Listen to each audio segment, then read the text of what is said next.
بسم اللہ الرحمن الرحیم مولا یا صلی وسلم دائماً ابدا علی حبیبک خیر الخلق کلہم۔ ناظرین اکرام، نعمت افطار لاہور اسٹوڈیو سے سرور حسین نقشبندی آپ کی خدمت میں حاضر ہے، اور خلق عظیم ہمارا یہ خاص سیگمنٹ جس میں ہم کسی نہ کسی خاص موضوع پہ گفتگو کرتے ہیں۔ رمضان المبارک کا یہ بابرکت مہینہ اللہ نے ہمیں عطا فرمایا۔ روزہ صرف ایک عبادت نہیں ہے، بلکہ یہ انسان کی ذہنی، فکری اور روحانی تربیت کا سامان کرتا ہے، اور دنیا کے کسی بھی مذہب میں کوئی ایسی عبادت کی مثال نہیں ملتی کہ جس سے اس قدر اجتماعیت کا عنصر جھلکتا ہو، اس طرح سے انفرادی عبادت کو اجتماعی عبادت میں بدل دیا جائے اور انفرادی تربیت سے اس سے اجتماعی فائدہ لیا جائے۔ تو روزے کے حوالے سے خاص طور پہ ہمارے ہاں جو اہل علم 4 بنیادی چیزیں اس کی مشق ہوتی ہے اس عبادت کی صورت میں، اس کے بارے میں ذکر کرتے ہوئے کہتے ہیں کہ سب سے پہلی چیز کہ انسان کی اپنی جو خود مختاری کا زوم اس کے اندر تصور ہوتا ہے، اس کو روزے کی عبادت ختم کرتی ہے، اور حاکمیت الہیہ کا جو تصور ہے کہ اس کے حکم کی بجا آوری کرنی ہے، اس کی طرف انسان کا دھیان مرتکز ہوتا ہے، اور وہ ان تمام تر علائشوں سے، یہ بھی نفس کی علائش ہے جو اس کو اپنی خود مختاری کا تصور اس کے ذہن میں ابھارتی ہے۔ پھر دوسری بہت ہی اہم اور بنیادی چیز کہ خدا کے عالم الغیب ہونے کا جو تصور ہے، وہ روزوں کی حالت میں انسان کے ذہن پہ بہت اس کی مشق ہوتی ہے کہ اگر انسان تنہائی میں کچھ کھا بھی سکتا ہے، پی بھی سکتا ہے، لیکن وہ یہ اس کے ذہن میں اس کی مشق کروائی جاتی ہے کہ چونکہ میرا رب مجھے دیکھ رہا ہے، تو گناہوں سے دور رہنے کی، کہ رب تو ہر جگہ اور ہر وقت موجود ہے، تو یہ بھی اس کے ذہنی اور فکری مشق کی ایک بہت ہی خوبصورت مثال ہوتی ہے۔ پھر اللہ کی اطاعت اور بندگی کا جو ایک اجتماعی اظہار اس مہینے میں اس عبادت کی صورت میں ملتا ہے، اس کی مشق بھی اسی روزے کی صورت میں کروائی جاتی ہے۔ اور پھر خواہشات نفس پر جو کنٹرول ہے، جو سب سے کسی بھی انسان کے لیے بنیادی اہمیت کا حامل ہے، اس کی انفرادی اور اجتماعی زندگی کے تصور میں ذہنی اور فکری اعتبار سے، کہ خواہشات نفس پر کنٹرول سب سے مشکل کام ہے، اور روزہ اسی کی مشق کرواتا ہے کہ آپ کو تمام تر جو خارجی ترغیبات ہوتی ہیں، جو انسان کو علائشوں کی طرف ترغیب دیتی ہیں، ان سے مشق کروانے کے لیے روزہ خواہشات نفس کو کنٹرول کرنے کا سبب بنتا ہے۔ تو اللہ کریم ہمیں اس بابرکت عبادت سے کما حق ہو فائدہ اٹھانے کی توفیق عطا فرمائے۔ آج ہمارا موضوع بہت اہم ہے، اور جس کا تعلق یقیناً روز ہم جن موضوعات پہ بات کرتے ہیں، ان تمام موضوعات میں اس موضوع کا تعلق بھی ہماری روزمرہ کی زندگی سے خاص طور پہ ہے، اور موضوع ہے آداب گفتگو۔ غالب نے کہا تھا کہ ہر ایک بات پہ کہتے ہو تم کہ تو کیا ہے، ہر ایک بات پہ کہتے ہو تم کہ تو کیا ہے، تم ہی کہو کہ یہ انداز گفتگو کیا ہے۔ تو آج انداز گفتگو پہ ہم نے بات کرنی ہے۔ ہماری بہت خوش بختی ہے نعمت افطار کی اس ٹرانسمیشن کی، آج کے اس پروگرام کی، اور ہم سب کی اور آپ سب ناظرین کی، کہ آج ہمارے ساتھ جو شخصیت تشریف فرما ہے کسی تعارف کی محتاج نہیں ہے، اور حقیقی معنوں میں جن آستانوں پہ شریعت اور طریقت کا امتزاج چند ایک جگہوں پہ نظر آتا ہے، ان میں شرف شریف کا آستانہ ہے، اور نقشبندیوں کی محبتوں کی آماجگاہ ہے۔ جناب پیر صاحبزادہ حافظ میاں ابو بکر نقشبندی صاحب ہمارے ساتھ تشریف فرما ہے، اور آپ کو حضرت خوش آمدید کہتے ہیں۔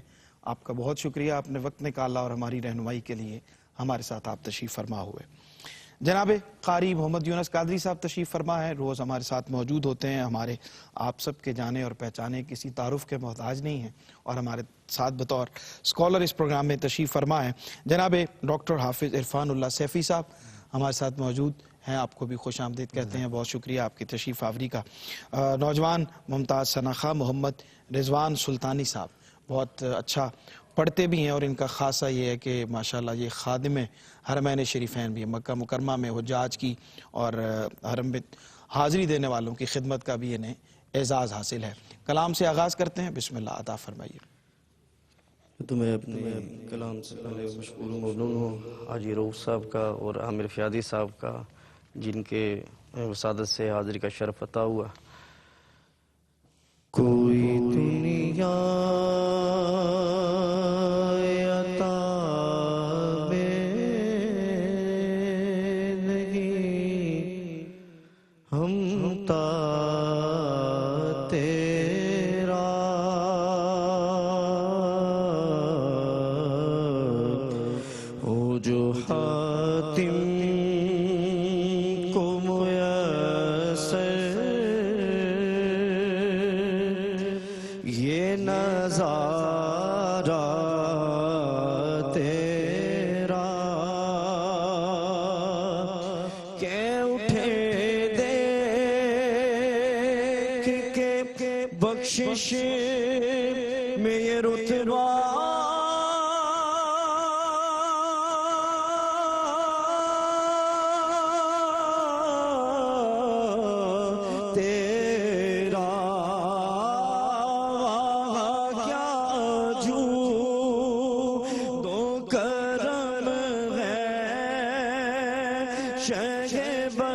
سنتا ہی نہیں مانگنے والا تیرا، کچھ بشر ہونے کے ناطے تجھے خود سا جانے، اور کچھ محض پیامی ہی خدا کا جانے، ان کی اوقات ہی کیا ہے کہ یہ اتنا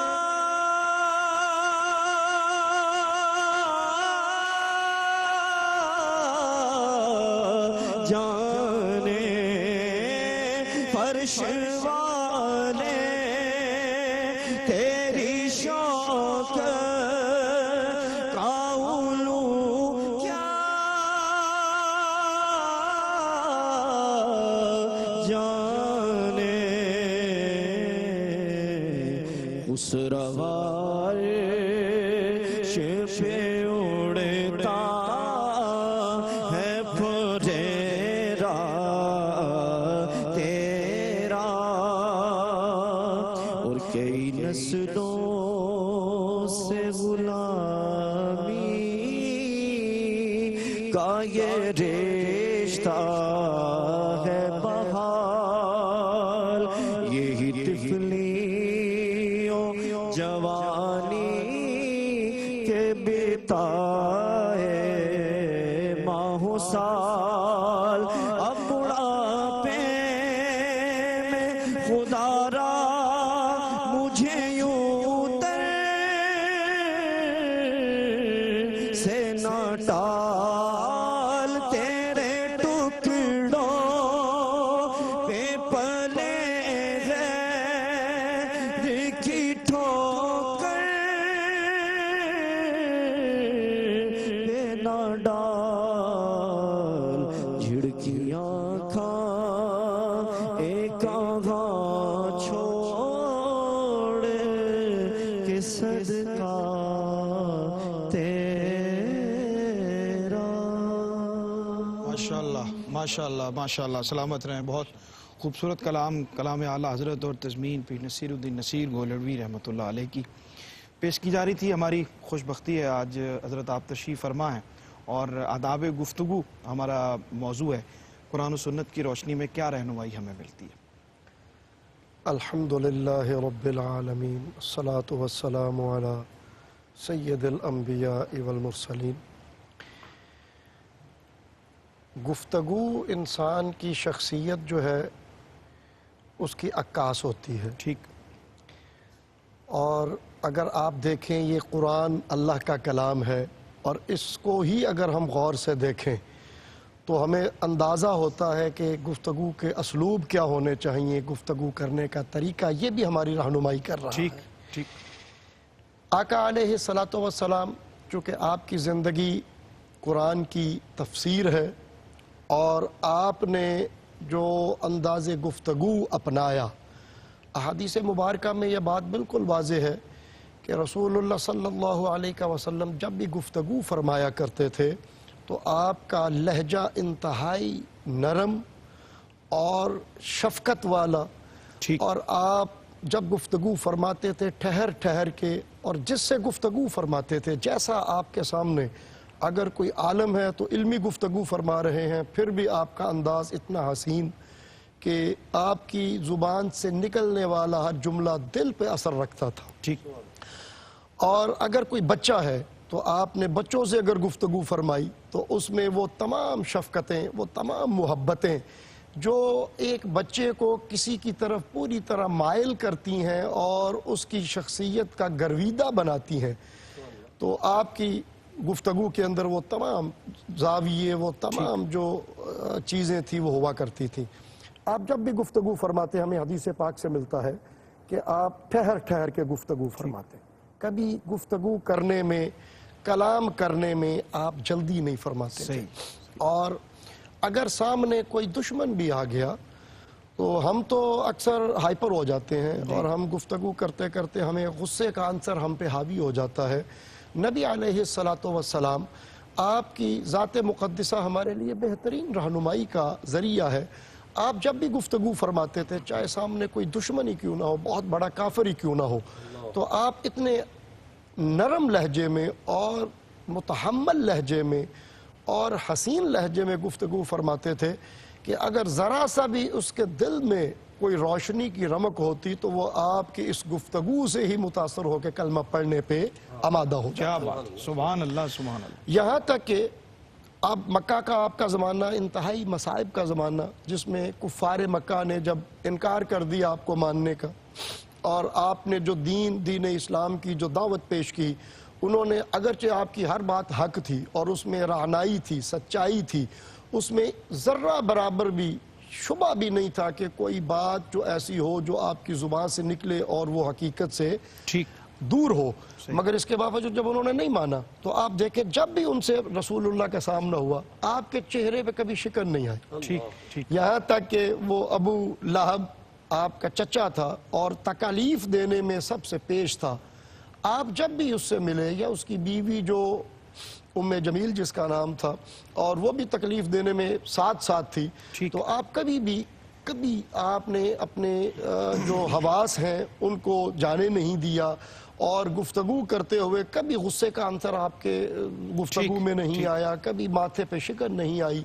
تو یہ ہمیں تربیت دیتی ہے یہ چیز کہ زندگی میں یہ رسول اللہ کی زندگی کا ہر پہلو جو ہے وہ ہمارے لیے رہنمائی ہے, کہ ہم نے بھی زندگی میں ہمیں بہت سارے لوگوں سے واسطہ پڑھنا ہے, کچھ اپنے ہونے ہیں, کچھ بیگانے ہونے ہیں, تو اگر ہم رسول اللہ صلی اللہ علیہ وسلم کے اس انداز کو اپنا لیں تو ہم غیروں کو بھی اپنا کرنے کی صلاحیت اپنے اندر حاصل کر لیں گے. اس پہ انشاءاللہ بہت سارے پہلو ہیں, دوبارہ آپ کی خدمت میں حاضر ہوتے ہیں.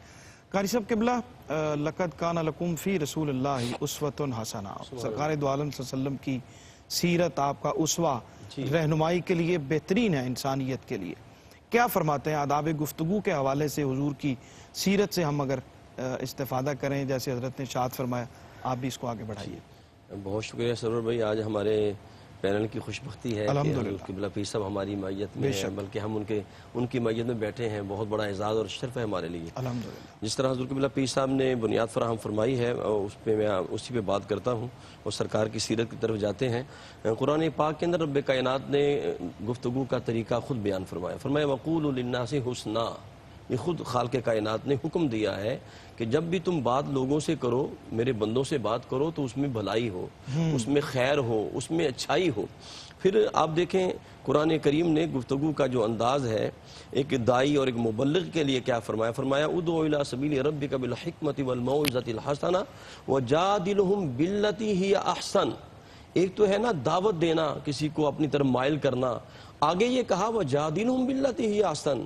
فرمایا اگر مجادلہ بھی ہو جائے تو فرمایا جو دائی ہے, جو مبلغ ہے, اس پر یہ لازم ہے کہ وہ بات کرے تو اچھی بات کرے, اس کی گفتگو سے نور نکلے اور اس کی گفتگو سے خوشبو نکلے. اب دیکھیں سرکار دو عالم صلی اللہ علیہ وسلم نے فرمایا کہ صدقہ جو ہے نا, صدقہ وہ بلائیں ٹال دیتا ہے. تو عرض کی یا رسول اللہ میرے پاس تو پیسے ہی نہیں ہے, تو میں صدقہ کیسے کروں؟ یا رسول اللہ میرے پاس کچھ نہیں ہے. کریم آقا علیہ السلام نے فرمایا تم میٹھے بول لیا کرو, یہ بھی صدقہ کے اندر شامل ہو جائیں گے. تو سرکار دو عالم صلی اللہ علیہ وسلم کے بول, جس طرح قبلہ پیر صاحب نے بیان فرمایا کہ قرآن و حدیث کا نور آپ کے لبوں سے نکلا, وما ينطق عن الهوى ان هو الا وحی یوحى. اور سرور بھی دیکھیں کہ لب صادق سے جو سخن تقریر ہو جائے, لب صادق سے جو سخن تقریر ہو جائے, کبھی قرآن بن جائے, کبھی تفسیر ہو جائے. سرکار دو عالم جلوہ گر ہیں اور جناب ایک جگہ استراحت فرما رہے ہیں, اور ایک دشمن آیا اور اس نے دیکھا کریم آقا تو استراحت فرما رہے, اس نے تلوار پکڑ لی اور سرکار کو بیدار کر کے کہنے لگے بتائیں آپ کو کون بچائے گا؟ تو سرکار دو عالم کے پیارے لبوں سے نکلا اللہ. تو جناب اس کے ہاتھ سے تلوار گر گئی, تو سرکار دو عالم فرمایا اب تمہیں کون بچائے گا؟ کہا آپ بڑے کریم ہیں. کیا بات ہے, سبحان اللہ سبحان اللہ. ناظرین اکرام, بریک کا وقت جو ہے وہ یقیناً اچانک سے آ جاتا ہے, پھر ہمیں گفتگو روکنی پڑتی ہے. انشاءاللہ واپس آتے ہیں تو آپ سے بات کرتے ہیں کہ وہ کون سے امور ہیں جن میں ہم بے احتیاطی کرتے ہیں اور جن سے گفتگو میں مسائل پیدا ہوتے ہیں شخصی اعتبار سے اور انفرادی اور اجتماعی طور پہ. ہمارے ساتھ رہیے, ابھی حاضر ہوتے ہیں ایک چھوٹے سے وقفے کے بعد. جی ناظرین خوش آمدید کہتے ہیں بریک کے بعد آپ کو. پروگرام آپ دیکھ رہے ہیں خلق عظیم اور نعمت افطار کی یہ خصوصی ٹرانسمیشن ARY QTV کے لاہور اسٹوڈیو سے پیش کی جا رہی ہے۔ آج ہم آداب گفتگو پہ بات کر رہے ہیں۔ سیدنا عثمان غنی رضی اللہ تعالی عنہ نے فرمایا کہ زبان کی لغزش قدموں کی لغزش سے بہت بڑی ہوتی ہے۔ یہ چھوٹی سی بات ہے لیکن اس کے اندر معنی کا جہان آباد ہے کہ ہمیں گفتگو کرتے ہوئے، الفاظ کا چناؤ کرتے ہوئے کتنی احتیاط برتنے کی ضرورت ہے، اس پہ انشاءاللہ ہم بات کر رہے ہیں۔ ابتدائی جو گفتگو ہے وہ ہم نے کی اور جناب ڈاکٹر عرفان اللہ سیفی صاحب ہمارے ساتھ تشریف فرما ہیں۔ حضرت وہ جو گفتگو ہم نے ابتدائی طور پہ کی آداب گفتگو کے تناظر میں، اس کو تھوڑا سا کنٹینیو کر لیجئے اور کچھ ان امور کی نشاندہی کر دیجئے جن کی وجہ سے مسائل پیدا ہوتے ہیں اور آداب گفتگو سے بات جو ہے وہ کسی اور طرف چلی جاتی ہے۔ جی، بسم اللہ الرحمن الرحیم، بہت شکریہ، جزاکم اللہ خیرہ۔ قرآن مجید فرقان حمید ہماری تربیت کے لیے بہت خوبصورت مثالیں بیان فرماتا ہے اور انبیاء کرام کا ذکر بھی ارشاد فرمایا گیا ہے۔ ایک تو ہمیں ایمان والوں کو یہ حکم دیا گیا کہ ہم درست بات کہیں، ٹھیک، یعنی آداب گفتگو میں ایک اہم ادب یہ ہے کہ بات درست ہو۔ یا ایھا الذین آمنوا قولوا قولا سدیدا، سبحان اللہ، بات صحیح ہو اور غیر درست بات نہ ہو۔ دوسرا، حضرت لقمان علیہ السلام نے جو اپنے بیٹے کو نصیحتیں کی تھی، اس میں اس حوالے سے بھی ذکر ہے، فرمایا وَغْضُضْ مِن صَوْتِكَ، اپنی آواز کو پست رکھیں، یعنی جب ہم شاؤٹ کریں گے آواز لاؤڈ چلی جائے گی تو وہ بھی ادب کے خلاف ہو جائے گی۔ آداب گفتگو میں یہ بھی ایک ادب ہے۔ قرآن مجید فرقان حمید نے ہمیں آداب سکھاتے ہوئے حضرت موسیٰ علیہ السلام کا ذکر فرمایا۔ حضرت موسیٰ کو حکم دیا گیا کہ جاؤ فرعون کو سمجھاؤ، حالانکہ فرعون نے خدائی کا دعویٰ کیا ہے، حالانکہ فرعون جو ہے وہ اپنے آپ کو رب اعلیٰ سمجھتا ہے، اور حضرت موسیٰ کو حکم ہوا کہ جاؤ اپنے بھائی کو ساتھ لو اور جا کے ان سے نرمی سے گفتگو کرنی ہے۔ وَقُولُوا لَهَا قَوْلًا لَيِّنًا، وَقُولَا قَوْلًا لَيِّنًا، نرمی سے گفتگو کرنی ہے۔ گویا کہ گفتگو کا یہ ادب بھی ہمیں قرآن مجید نے سکھایا۔ زبان جو ہے یہ ایسی ایک مؤثر چیز ہے کہ جس سے ہم کسی کا دل جیت بھی سکتے ہیں اور دل ہار بھی سکتے ہیں۔ صحیح۔ نبی رحمت صلی اللہ علیہ وسلم سے حضرت معاذ بن جبل رضی اللہ تعالیٰ عنہ نے سوال کیا کہ حضور کوئی بات فرمائیے کہ جس کو میں اپنی زندگی کا عملی حصہ بناؤں، تو آپ نے ارشاد فرمایا کہ کف علیک لسانک، اپنی زبان کو اپنے کنٹرول میں کر لو۔ تو آپ نے عرض کیا کہ حضور کیا زبان کی وجہ سے بھی ہم پکڑے جائیں گے؟ حضور علیہ السلام نے فرمایا ہاں، اس زبان کے کاٹے ہوئے بہت سارے لوگ ایسے ہیں کہ جو جہنم میں جاتے ہیں اور ان کو اس کا عذاب برداشت کرنا پڑتا ہے۔ ٹھیک، اس سے ہمیں یہ علم ہوتا ہے کہ ہمیں اپنی گفتگو کو کیسا بنانا چاہیے۔ صحیح۔ دوران گفتگو ہم اگر نبی رحمت صلی اللہ علیہ وسلم کی سیرت طیبہ کے مطابق، جس طرح قبلہ پیر صاحب بیان فرما رہے تھے، شائستگی کو اپنی گفتگو کا حصہ بنائیں، شستگی، شائستگی اور اعلیٰ معیار کی گفتگو کریں، اور جس طرح حدیث مبارکہ میں ہے کہ کلم الناس علی قدر عقولہم، لوگوں پر ان کی عقلوں کے برابر گفتگو کی جائے۔ ٹھیک، ایک بڑے ہیں آپ کے سامنے، آپ ان سے محو گفتگو ہیں تو ان کے آداب کا خیال رکھا جائے، چھوٹے ہیں تو ان کے ساتھ آپ کا شفیقانہ لہجہ ہو۔ صحیح۔ اسی طرح ہر ایک کے حسب مراتب آپ کی گفتگو ہو۔ جب ہماری گفتگو مراتب سے ادھر ادھر ہوتی ہے تو پھر وہ آداب کی بجائے بے ادبی میں چلی جاتی ہے، اور خوبصورت گفتگو کی بجائے پھر وہ باہمی طور تکرار میں چلی جاتی ہے بات۔ تو اس لیے ہمیں گفتگو کرتے ہوئے ان سارے پہلوؤں کو ملحوظ خاطر رکھنا چاہیے۔ بالکل ٹھیک ہے حضرت۔ یہ جو آداب گفتگو کی اس ابتدائی مرحلے کی ہم نے گفتگو قرآن و سنت کی روشنی میں کی ہے، ابھی جو عرفان اللہ سیفی صاحب نے کہا کہ جب ہم ان بنیادی جہاد سے ہٹتے ہیں تو پھر گفتگو آداب سے بے ادبی کی طرف چلی جاتی ہے۔ ہم کیوں ہائپر ہو جاتے ہیں، کیوں آداب گفتگو ان کو چھوڑ دیتے ہیں، اور یہ مسائل کیوں پیدا ہوتے ہیں؟ ہماری اس وقت جو معاشرتی صورتحال ہے اس میں ہم واقعی ایک کیفیت بن گئی ہے کہ ہم چھوٹی چھوٹی سی بات پر گفتگو کے آداب سے ہٹ جاتے ہیں۔ اس کی وجہ کیا ہے اور اس سے نقصانات کیا ہوتے ہیں؟ اس کی اصل وجہ جو ہے نا جی کہ عدم برداشت بندوں کے اندر بہت زیادہ بڑھتی جا رہی ہے۔ ٹھیک، اگرچہ اس میں مسائل جو ہیں وہ آپ کے جو رہنے سہنے کے معاملات ہیں اور روزمرہ کے جو معمولات وہ بھی ہوتے ہیں، مگر دین ہمیں یہ سکھاتا ہے کہ آپ اپنے جذبات پہ پوری طرح کنٹرول رکھیں، اور جب بھی کوئی کلام کریں تو وہ آپ کے الفاظ جو ہیں وہ نپے تلے ہونے چاہیے۔ رسول اللہ صلی اللہ علیہ وسلم کی حدیث پاک آپ فرماتے ہیں مومن جو ہے وہ کم گو ہوتا ہے. اللہ اکبر. اور آپ نے فرمایا کہ اگر تم اس طرح کی جو حدیث کا مفہوم ہے کہ گفتگو کرو جو دوسرے پہ برا اثر چھوڑے تو اس سے خاموشی بہتر ہے. ٹھیک. کہ آپ یہ جو عدم برداشت ہے نا جی، یہی ہمارے معاشرے کا اس وقت سب سے بڑا المیہ ہے. اسی کی وجہ سے ہم جلدی غصے میں آ جاتے ہیں. ٹھیک. اور جب غصے میں آتے ہیں تو پھر بندے کو اپنی زبان پہ کنٹرول کرنا مشکل ہو جاتا ہے. صحیح. غصہ ایک ایسی برائی ہے، برائی میں کہوں گا کہ اس میں نہ تو عقل ساتھ دیتی ہے اور نہ ہی زبان ساتھ دیتی ہے. صحیح. تو میرا خیال ہے کہ اگر ہم اپنے آپ پہ کنٹرول کریں اور اپنے جذبات پہ کنٹرول کریں اور دوسرے کو اس کا آنر دیں. ٹھیک. کئی مرتبہ دوسرا صحیح ہوتا ہے، ہم پھر بھی غصہ کر رہے ہوتے ہیں. کئی مرتبہ دوسرا غلط ہوتا ہے، تو اگر ہم اسے گالی دینا شروع کر دیں تو وہ اپنی غلطی کا کبھی احساس نہیں کرے گا. صحیح. وہ بلکہ اس سے الٹا اثر لے گا اور ہماری گفتگو بیکار چلی جائے گی. بالکل ٹھیک. بالکل ٹھیک. قاری صاحب، ایک تو معاشرتی نقصان تو ہوتا ہے کہ جب ہم آداب گفتگو کے دائرے سے باہر نکلتے ہیں، دنیاوی طور پر لوگوں کی محبت کی بجائے دشمنی کا عنصر ان کے ساتھ ناراضگی کا سبب جو ہے وہ بنتا ہے، تو اس سے اخروی انسان کے لیے مسائل بھی پیدا ہوتے ہیں. کیا ہوتے ہیں، فرمائیے اس کے حوالے سے. جی سرور بھائی، بالکل اخروی معاملات کے حوالے سے جب بندہ اپنی زبان پر کنٹرول نہیں کرتا، سرکار دو عالم کی بارگاہ میں حدیث پاک سے نور حاصل کروں گا. سرکار دو عالم صلی اللہ علیہ وسلم کی بارگاہ اقدس میں عرض کی، یا رسول اللہ جنت کیسے ملے گی؟ تو کریم آقا علیہ السلام نے فرمایا، دو چیزوں کی ضمانت تم دے دو، جنت کی ضمانت میں عطا فرما دیتا ہوں. سبحان اللہ. عرض کی، یا رسول اللہ کون سی دو چیزیں؟ فرمایا زبان کی اور شرمگاہ کی. یعنی یہ جو زبان ہے، جب انسان اس پر کنٹرول نہیں رکھتا اور اس پر لغویات آتی ہیں، فضول باتیں آتی ہیں اور قرآن و حدیث کا انکار آتا ہے، تو پھر جناب عند اللہ کی بارگاہ میں اخروی اسے عذاب عطا ہوتا ہے. سرکار دو عالم صلی اللہ علیہ وسلم کی لبوں سے جو بات نکلتی تھی، جس طرح حضور قبلہ پیر صاحب نے ابھی پہلے ذکر کیا تھا، جب کریم آقا علیہ السلام نے پہلا اعلان کیا نا، توحید کا پہلا اعلان کیا اور جناب کوہ صفا کی چوٹی پہ سب کو جمع کیا، جس طرح قبلہ پیر صاحب نے بیان کیا، ان کا چچا ابو لہب بھی تھا، تو سرکار دو عالم نے وہاں اعلان کر کے آپ نے فرمایا، اگر میں تم کو یہ کہوں کہ پہاڑ کے پیچھے ایک دشمن تمہارے اوپر حملہ آور ہونے والا ہے تو کیا مان لو گے؟ یعنی حالانکہ وہ منکر تھے، کافر تھے، انکار کرنے والے تھے، لیکن سرکار دو عالم کی گفتگو انہوں نے 40 سال سنی تھی. صادق اور امین آپ کو کہا جاتا تھا، تو وہ کہنے لگے جی ہم آپ کی گفتگو کو مان لیں گے، بات کو مان لیں گے کہ پیچھے دشمن حملہ کرنے والا ہے.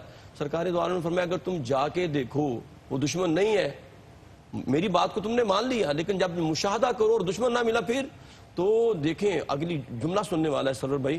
تو انہوں نے کہا جی ہم جب جا کے دیکھیں اور دشمن نظر نہ آئے تو ہم کہیں گے ہماری آنکھ کا دھوکہ ہے، محمد مصطفیٰ کی زبان جھوٹ نہیں بولتی. تو بات یہ ہے کہ بندہ مومن کی شان یہ ہے کہ جو نبی کا امتی ہے، جو نبی کا غلام ہے، غلامی رسول میں موت بھی قبول ہے، تو بات یہ ہے کہ پھر اس کی زبان سے جو بات نکلے وہ ول ہو، اس میں ول نہ ہو. یہ جس طرح مرید مغل صاحب کا جملہ ہے کہ بات ول ہو اور اس میں ول نہ ہو، تو بات سیدھی ہونی چاہیے، جس نے قول سدیدہ کہا. اب دیکھیں سرکار دو عالم صلی اللہ علیہ وسلم جب بات کرتے تو قربان جاؤں، عروہ بن مسعود رضی اللہ تعالیٰ عنہ کہتے ہیں کہ جب کریم آقا صلح حدیبیہ کے موقع پر جلوہ گر تھے اور 1400 صحابہ جلوہ گر ہیں، کریم آقا اپنے لب یوحا سے باتیں کر رہے ہیں اور وہ صحابہ اس طرح جامد ہو کے بیٹھے ہیں جیسے پتھر بیٹھے ہیں. تو عروہ بن مسعود کہتے ہیں میں دیکھ کے حیران ہو گیا کہ سرکار کے لبوں سے باتیں نکل رہی ہیں اور یہ حرکت تک نہیں کرتے. تو جناب کریم آقا کے لبوں سے جو بات نکلتی تھی، یہی وجہ ہے. موسیٰ علیہ السلام کا قبلہ نے ذکر کیا، موسیٰ علیہ السلام کو قوم کو جب موسیٰ علیہ السلام نے کہا چلو جہاد کے لیے، تو انہوں نے کہا جی فَاذْهَبْ أَنْتَ وَرَبُّكَ فَقَاتِلَا إِنَّا هَاهُنَا قَاعِدُونَ. لیکن کریم آقا کے لبوں سے ایسا نور نکلتا تھا، کریم آقا نے فرمایا چلو جہاد کے لیے.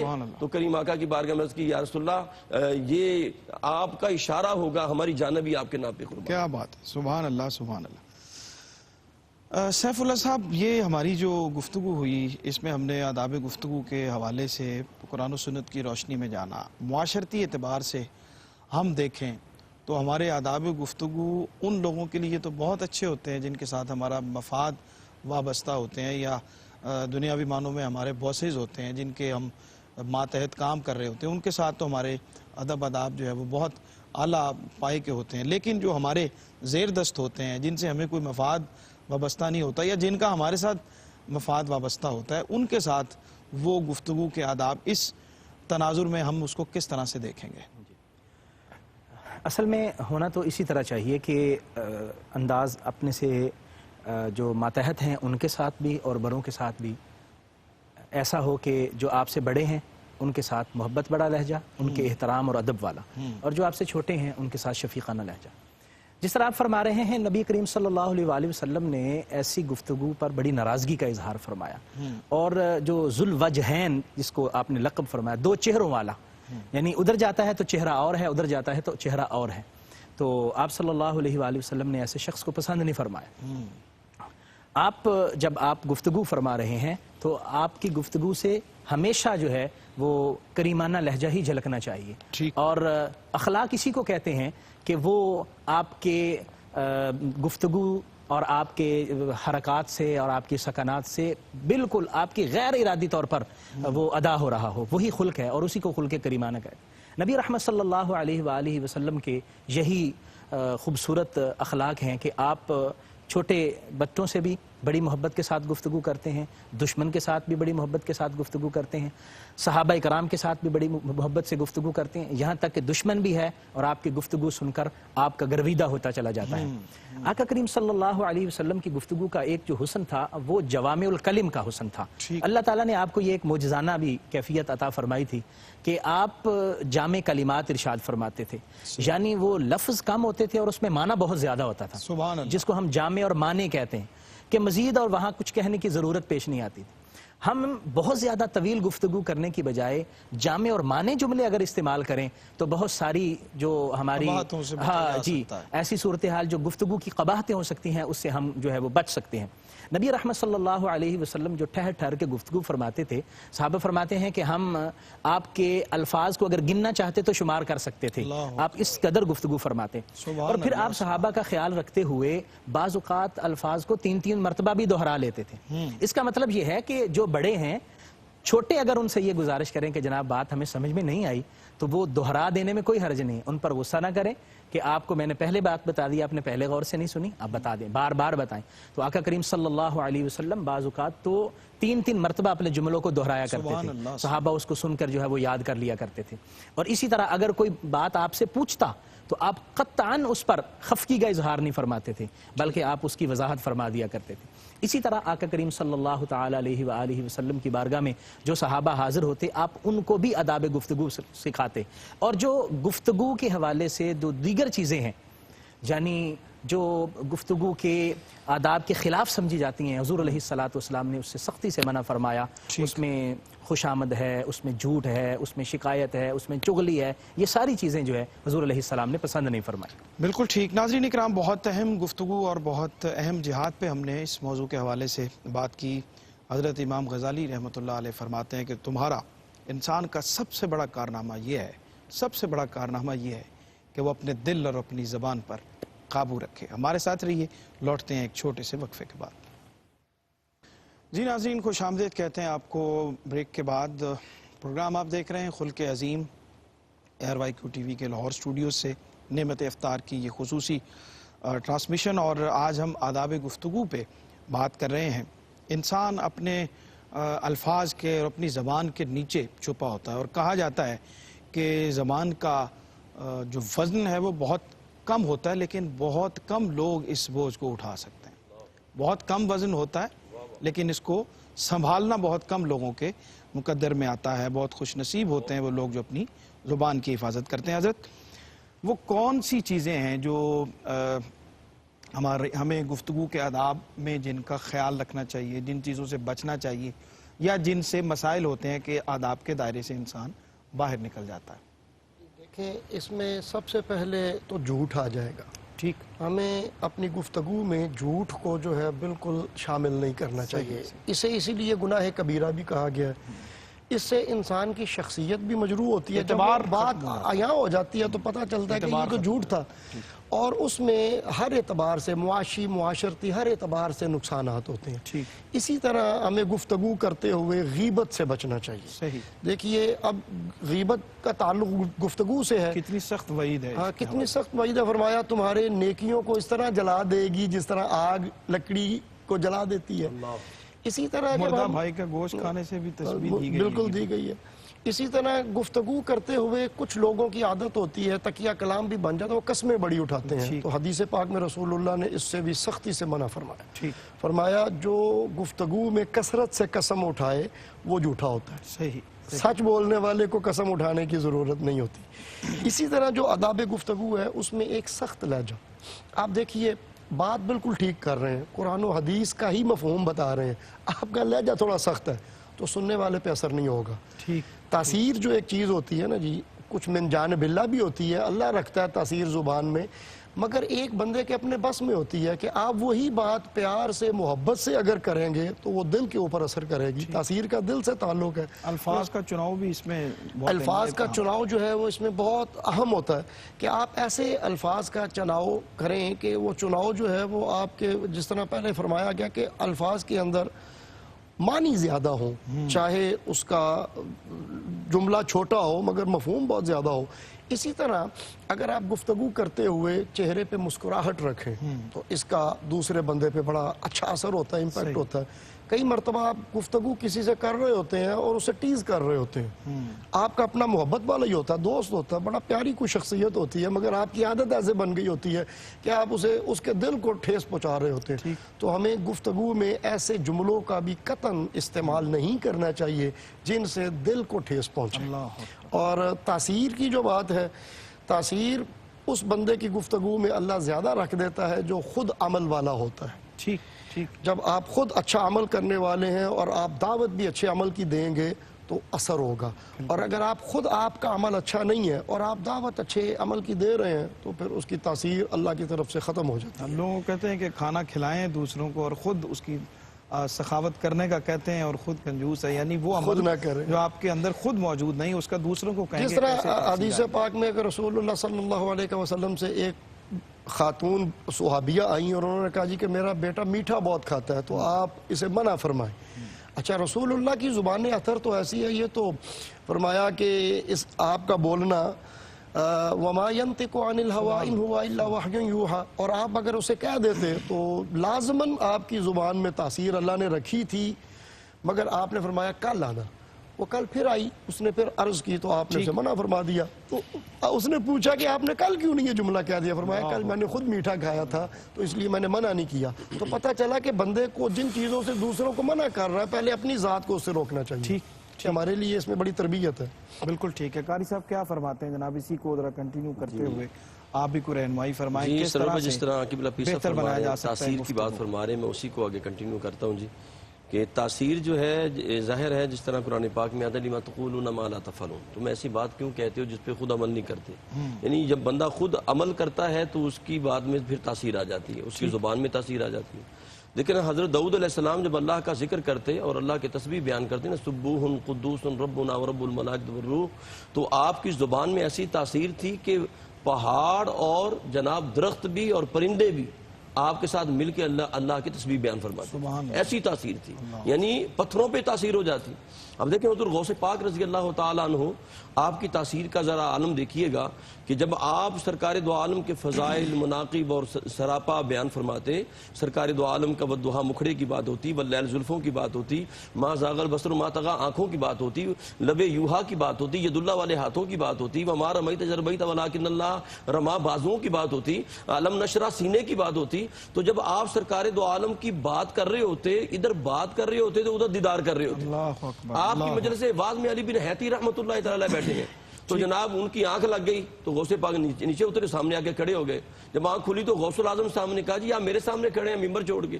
فرمایا نہیں تیرے سامنے نہیں، بتا جب تیری آنکھ لگی تھی تو کہاں لگی تھی؟ کہا آپ سرکار کا سراپا بیان کر رہے تھے، میں دیدار کر رہا تھا۔ فرمایا علی بن حیتی جسے تو سوتا دیکھ رہا تھا غوث العظم اسے جاگتا دیکھ رہا تھا، تو عمل آئے تو پھر جناب پھر تاثیر آ جاتی۔ اللہ اکبر، اللہ اکبر۔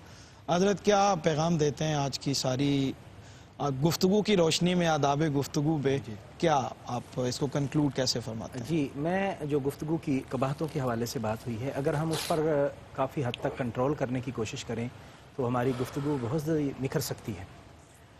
مثلا اس میں ہم آج کل بہت زیادہ دیکھا گیا ہے کہ گفتگو کے اندر مذاق میں گالی نکال دیتے ہیں، تو ہمیں اس سے احتیاط کرنی چاہیے۔ نبی کریم صلی اللہ علیہ وسلم نے اس کو فسوق فرمایا، فرمایا کہ سباب المسلم فسوق، مسلمان کو گالی دینا یہ فسق ہے، یعنی گناہ کبیرہ فرمایا گیا۔ اسی طرح گفتگو کرتے ہوئے بعض کا جس طرح پیر صاحب نے فرمایا قسم زیادہ کھائی جاتی ہے، اس سے احتیاط کرنی چاہیے۔ قرآن مجید فرقان حمید نے مذاق اڑانے سے منع کیا ہے، ہم دوران گفتگو کسی کا مذاق اڑاتے ہیں، فرمایا لا یسخر قوم من قوم عسیٰ ان یکونوا خیرا منہم، کسی کا مذاق نہ اڑاؤ۔ ہم جب کسی کا مذاق اڑاتے ہیں تو اس سے ہماری گفتگو کی شائستگی ختم ہوتی ہے اور گفتگو میں قباحت شامل ہو جاتی ہے۔ ہمیں مذاق اڑانے سے بھی گریز کرنا چاہیے۔ اسی طرح گفتگو کرتے ہوئے ہمیں ان پہلوؤں کو مد نظر رکھنا چاہیے جس سے شریعت نے منع کیا ہے۔ مثلا لعنت جو ہے وہ ایک ایسا لفظ ہے جو ہماری گفتگو کا سمجھے کہ حصہ بن چکا ہوا ہے۔ کسی پر لعنت کرنے سے نبی کریم صلی اللہ علیہ وسلم نے بڑی سختی سے منع فرمایا، کسی کو کافر قرار دینے سے بڑی سختی سے منع فرمایا۔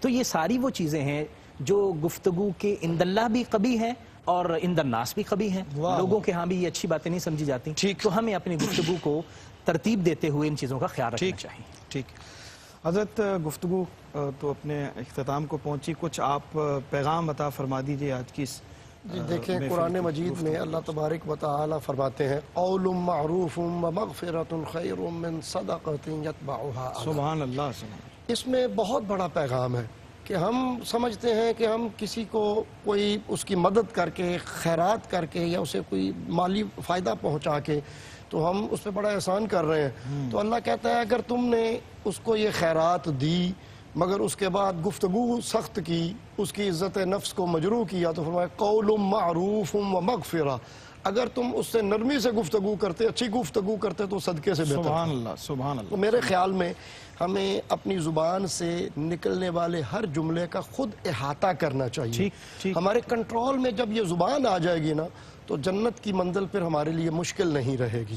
یہ زبان ہی ہے جو ہمیں جنت سے دور کرتی ہے، جہنم کے قریب کرتی ہے، لوگوں سے دور کرتی ہے، یہی ہماری عزت کے خاتمے کا سبب بنتی ہے۔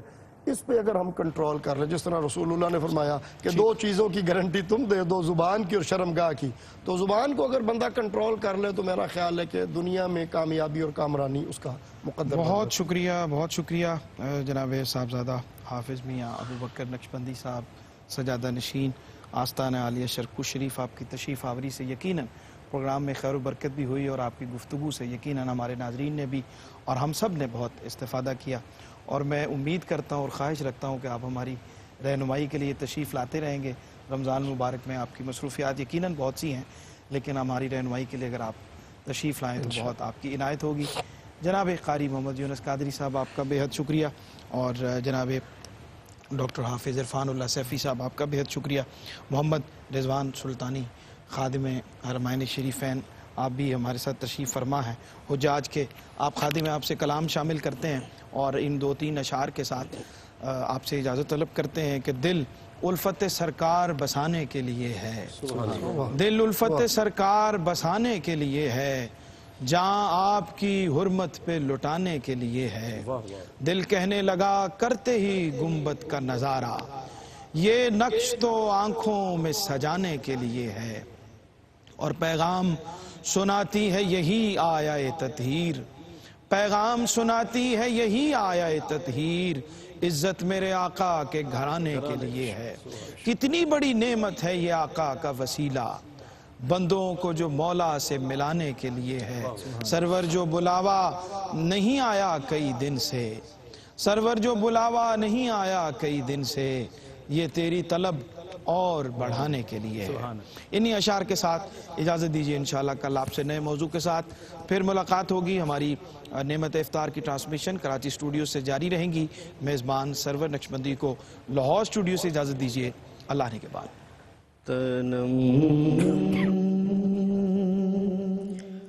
فرسودہ جا پارا سے ہجران، یا رسول اللہ تنام فرسودہ جا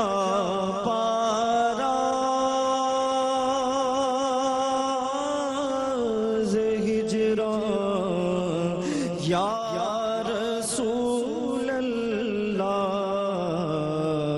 دلم پد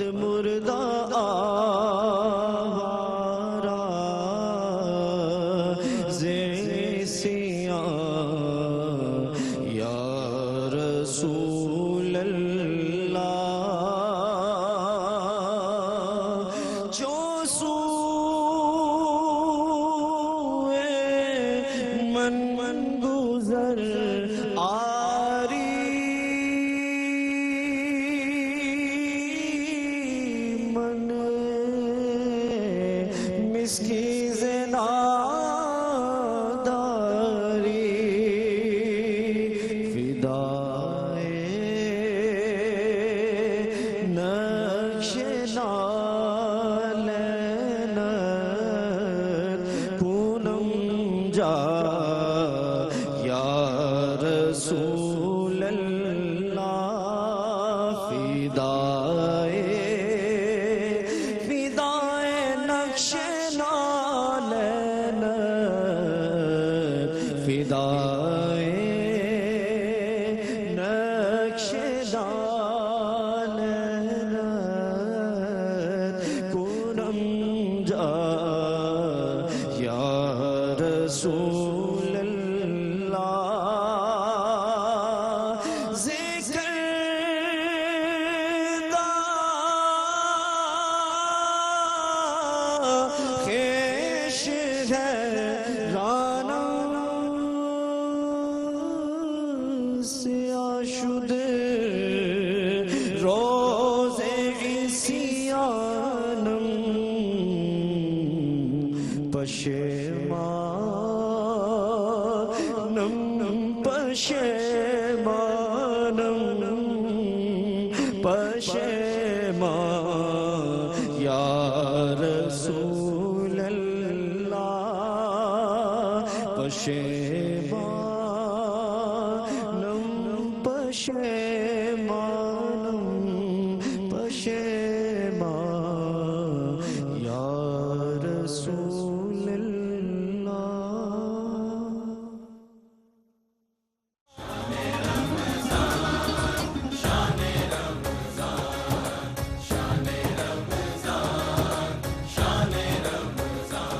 پھر سارا جہاں دیکھے دوبارہ شان رمضان ہے مومنوں کے دل کا اجالا شان رمضان.